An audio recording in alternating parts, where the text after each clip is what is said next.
여러분 안녕하세요. 41번째 믿음의 대화 시간이 찾아왔습니다. 네, 한 주 동안도 하나님의 말씀으로 순종하며 열심히 살아왔죠. 그쵸? 그 기쁨과 그 감격을 우리가 간직하면서 오늘도 믿음의 대화 힘차게 떠나보도록 하겠습니다. 40일간은 하나님의 뜻, 내 뜻이라는 제목인데요. 과연 하나님의 뜻은 무엇이고 또 내 뜻은 무엇인지, 그리고 더 중요한 것은 어떻게 해야 우리가 하나님의 뜻대로 살아갈 수 있을지 우리 고민해보고 지금 나의 모습은 어떠한지 한번 되새겨보는 시간이 되었으면 좋겠습니다. 자, 시작하겠습니다. 네, 이번 주 말씀 뽀개기인데요. 먼저 본문 뽀개기는 하나님의 뜻과 내 뜻은 같으면 좋겠지만 사실 다를 때도 많이 있죠. 그럴 때 우리는 무엇을 선택해야 될까요? 답은 알고 있습니다. 하나님의 뜻이죠.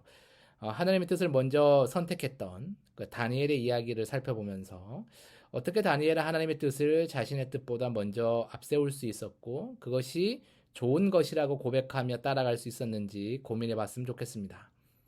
교훈 뽀개기는 그리스도인은 하나님의 뜻에 따르는 사람이다라는 거예요. 과연 하나님의 뜻에 따르는 그리스도인은 어떠한 모습을 지녔는지 또 살펴보도록 하겠습니다. 마지막으로 각자에게 그리고 가족 모두에게 드리는 질문은 나는 하나님의 뜻을 알고 그리고 따르는 사람일까? 아니면 뜻도 모르고 또 안다고 해도 따르지 않는 사람인가? 스스로 믿음의 거울 앞에 서는 시간이 되었으면 좋겠습니다. 시작하겠습니다. 본문 뽀개기는 구약성경 다니엘 1장 8절에서 9절을 볼 거고요. 그리고 신약성경은 베드로전서 2장 9절 한 절의 말씀을 볼 겁니다. 다른 때보다 말씀이 되게 짧죠? 집중하며 들을 수 있을 것 같습니다. 보겠습니다. 다니엘 1장 8절에서 9절입니다. 제가 읽어볼게요. 다니엘은 뜻을 정하여 왕의 음식과 그가 마시는 포도주로 자기를 더럽히지 아니하리라 하고 자기가 더럽히지 아니하도록 환관장에게 구하니 하나님이 다니엘로 하여금 환관장에게 은혜와 긍휼을 얻게 하신지라. 아멘. 여러분 이 이야기의 배경은 다 아시죠? 네, 이스라엘 백성들이 바벨론에 의해서 멸망을 당하게 됩니다.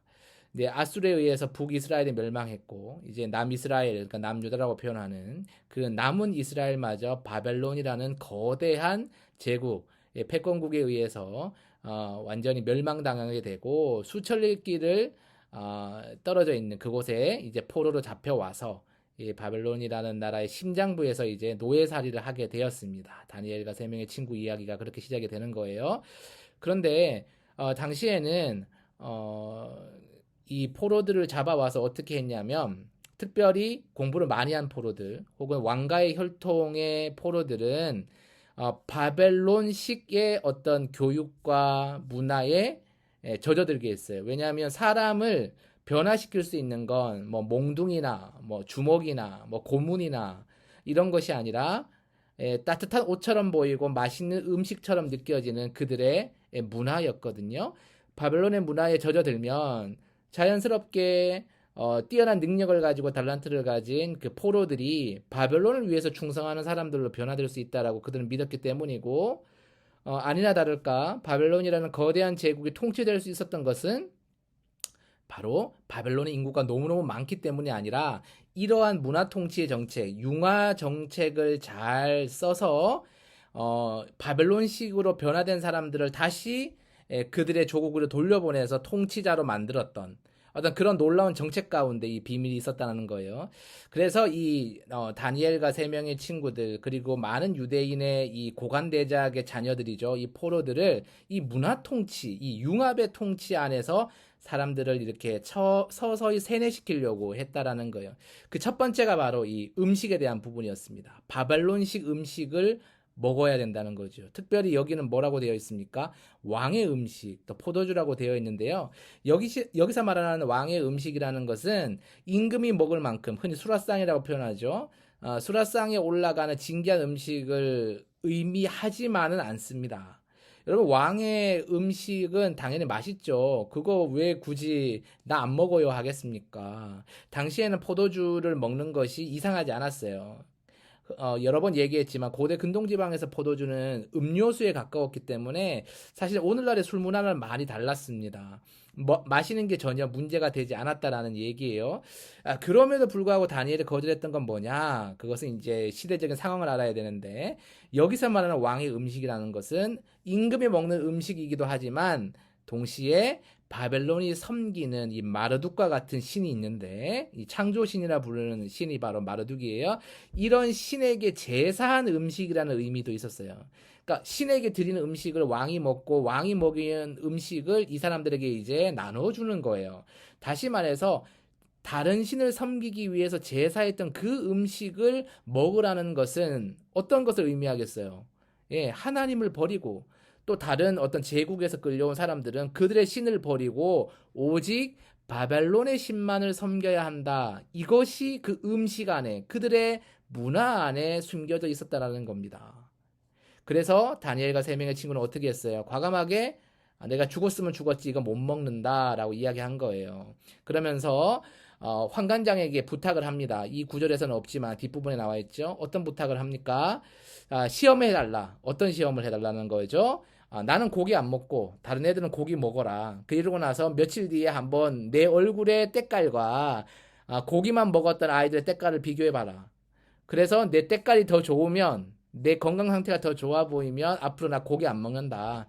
저기 너희들의 신에게 제사했던 곳에서 주어진 음식 난 먹지 않겠다. 당신이 선택해라 했는데 환관장이 어떻게 받아들여 줬을까요?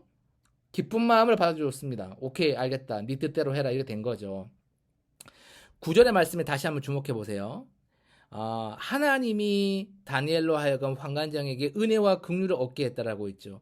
그냥 환관장이 그 조건을 오케이 했다라고 쓰면 되지 왜 긍휼을 얻게 했다고 쓸까요? 생각해 보세요. 노예가 그 노예의 모든 생명까지 마음대로 할 수 있는 권한을 가진 어떤 관리에게 이야기했다라는 거예요. 어떤 이야기를 했다라는 겁니까? 그건 바로 당신들이 이야기하고 있는 그 정책에 따르지 않고 내 멋대로 하겠다라는 것을 이야기했다라는 겁니다.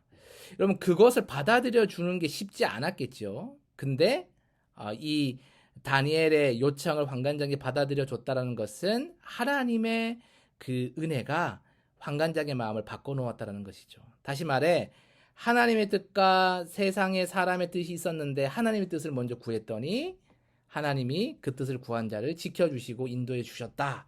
이 내용이 우리가 익히 들어왔던 바로 다니엘 1장 8절에서 9절까지의 내용이라는 거였습니다.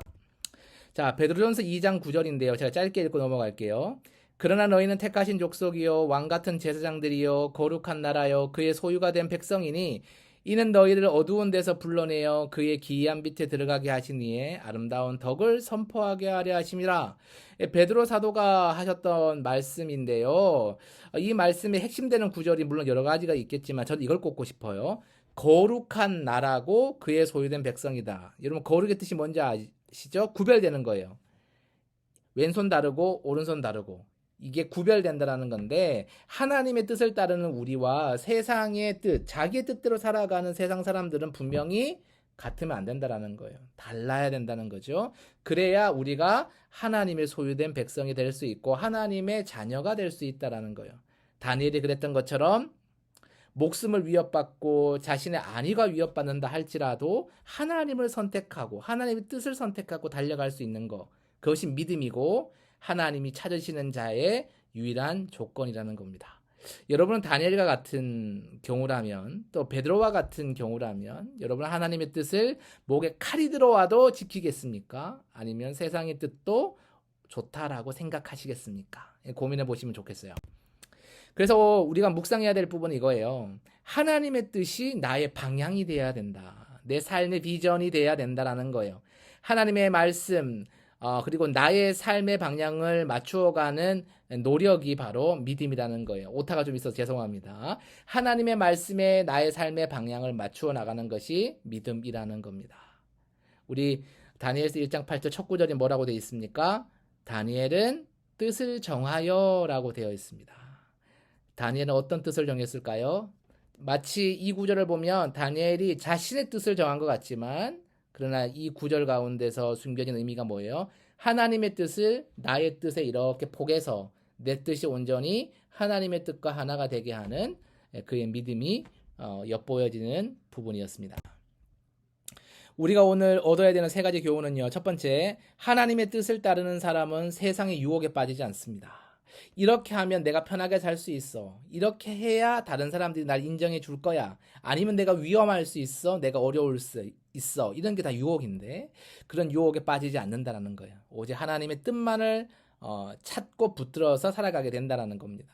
두 번째는 하나님의 뜻을 따르는 사람은 하나님의 지혜가 있습니다. 맞습니다. 하나님의 뜻을 지키려 하는 사람은 어렵고 힘든 가운데서도 그것을 지켜낼 수 있는 방법들, 그 지혜, 그것을 구하게 된다는 겁니다. 그리고 하나님의 뜻을 따르는 사람은 믿음의 용기를 지니는 사람입니다. 다시 말해서 용기가 없으면 하나님의 뜻을 이룰 수가 없어요. 끝까지 그 뜻을 붙들 수가 없어요. 왜냐하면 하나님의 뜻을 꺾으려고 하는 사탄의 뜻도 세상의 어떤 힘든 어려움들도 늘 우리 곁에 있다라는 거예요. 세상 사람들이 살아가는 이치와 우리가 살아가는 믿음의 방법이 다르기 때문에 늘 부딪힐 수밖에 없는데 그때 이것을 돌파할 수 있는 것은 믿음이고 용기인데 이것은 하나님이 주신다라는 것이죠. 어떤 사람에게? 하나님의 뜻을 따르려고 노력하는 사람에게 그러합니다. 자, 마지막입니다, 여러분. 질문 두 가지를 드리는데요. 첫 번째는 나는 하나님의 뜻을 알고 있는 사람인가? 지금 그냥 하나님의 뜻을 따르자, 세상의 뜻을 따르지 말자라고 하는데 과연 나는 하나님의 뜻을 제대로 알고 있는가? 얼마나 하나님의 말씀 가운데서 하나님의 뜻을 내가 제대로 알고 있는지 한번 여러분 스스로 돌아봤으면 좋겠습니다. 두 번째는 나는 하나님의 뜻대로 살아가려고 노력하고 있나요? 여러분 제일 중요한 것은 노력입니다. 그냥 하나님이 나에게 노력할 마음까지 주시겠지라고 생각하시면 안 돼요. 내가 열심히 하나님의 뜻을 쫓고 하나님의 선택을 붙들려고 애써야 된다는 거예요.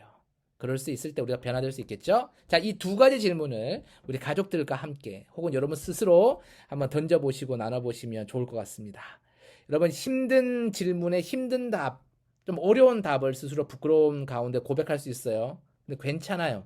그것이 나를 바라보게 하고 나의 믿음을 다시 단단하게 만드는 과정이기 때문에 나는 잘 못하는데요 하는 것 때문에 기죽거나 의기소침할 필요 없이 있는 그대로 받아들이고 부족함을 더 채워달라고 하나님께 구하는 여러분이 되었으면 좋겠습니다. 자, 믿음의 대화 한번 시작해 보도록 하겠습니다. 자, 여러분 한 주 동안도 주님의 말씀 가운데서 살아가기를 바랍니다. 힘내시고요. 하나님의 뜻을 먼저 세워가는 우리 중고등부 친구들 그리고 우리 가족들이 되기를 간절히 바라고 기도하겠습니다. 한 주 동안도 여러분 하나님 말씀 안에서 화이팅입니다.